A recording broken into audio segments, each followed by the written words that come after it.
सभी दोस्तों को राम राम। गहरवार प्राकृतिक खेती में आपका स्वागत है। साथियों, अभी हमारी फसल कट के तैयार हो गई है और इसकी जो फलियां हैं, जो फरावत है, आप देख पा रहे होंगे। तो इसकी जो हमने बुआई की थी, ये इसका वैसे बुआई का जो समय है वो 10 जून से 10 जुलाई तक आप कर सकते हैं।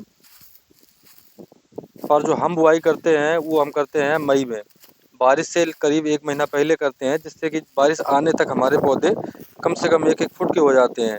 तो उससे बारिश से कोई नुकसान नहीं पड़ता है उसमें। और जब हम 10 जून को बुआई करते हैं, जो सही समय माना जाता है, तो उसमें जून को ही बारिश आ जाती है। तो ये पौधे छोटे छोटे होते हैं और बारिश ज़्यादा होने की वजह से कुछ पौधे हमारे ख़राब हो जाते हैं। तो इसलिए हम ये अपनी बुआई पहले करते हैं। अगर जो ये अरहर अभी आप देख पा रहे हैं, इसकी बुआई हमने 20 अप्रैल को की थी पिछली बार, जो अभी आपके सामने है। वहीं अगर इसके उत्पादन की बात करें तो उत्पादन 1 एकड़ में करीब 9 से 10 क्विंटल तक इसका मिल जाता है। पर साथियों, उसमें आपको इसकी कम से कम 2 बार कटिंग करनी होती है। पहली कटिंग जब आपके पौधे लगभग 2 से ढाई फुट के हो जाएं, तब पहली कटिंग कर दें। और उसके बाद 3 से 4 महीने बाद जब इसकी हाइट कम से कम 4 साढ़े 4 फुट हो जाए, एक कटिंग फिर तब कर दें इसकी। साथियों, इसकी बुआई में करते समय जो खर्च आता है वो बहुत कम से कम खर्च आता है। इसकी कटाई तक बहुत कम खर्च रहेगा। इसमें हम किसी भी तरीके से कोई भी खाद वाद नहीं डालते हैं। आप अपनी ये हरी खाद या वर्मी कंपोस्ट या गोबर खाद जो भी है ये लगा दें। 1 एकड़ में कम से कम 6 से 8 ट्रॉली 5 डालें इसकी आप, और एक गहरी जुताई कराएं। उसके बाद 2 से 3 बार इसे कल्टीवेटर चला दें। इसके बाद इसकी बुआई करें। तो इसके जो खर्च आता है वो तो साथियों बहुत ही कम आता है। 1 एकड़ की अगर हम बात करें तो करीब 2.5 से 3 हज़ार रुपये का खर्चा आएगा इसमें, इसकी जुताई में। और 1 या 2 ही पानी लग पाते हैं इसमें, उधर आगे बारिश आ जाती है।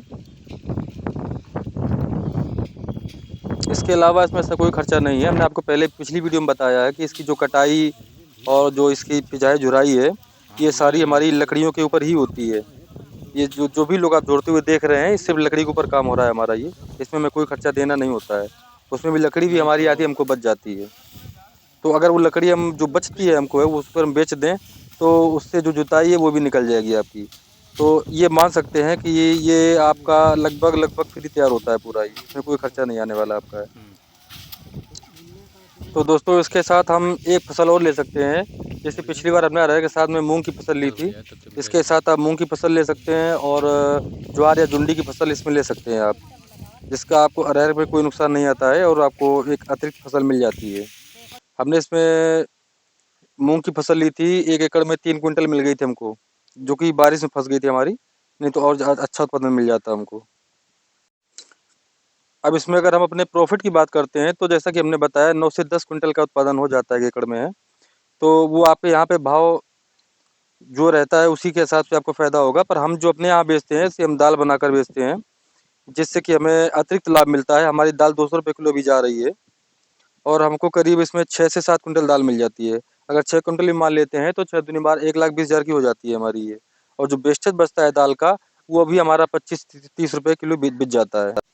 तो इस तरह से जो हमने अपने अरहर की दाल बेची है और जो वेस्टेज बेचा है और जो पिछली फसल मूंग की ली थी, वो अगर सारा मिला देते हैं तो करीब हमको 1,30-1,40 के आसपास बच जाता है। 1,30,000 1,40,000 के आसपास बच जाएगा इसमें हमको, वो बचता भी है हमको इसमें। तो साथियों, वीडियो यहीं पे ख़त्म करते हैं। मिलते हैं अगली वीडियो में। धन्यवाद।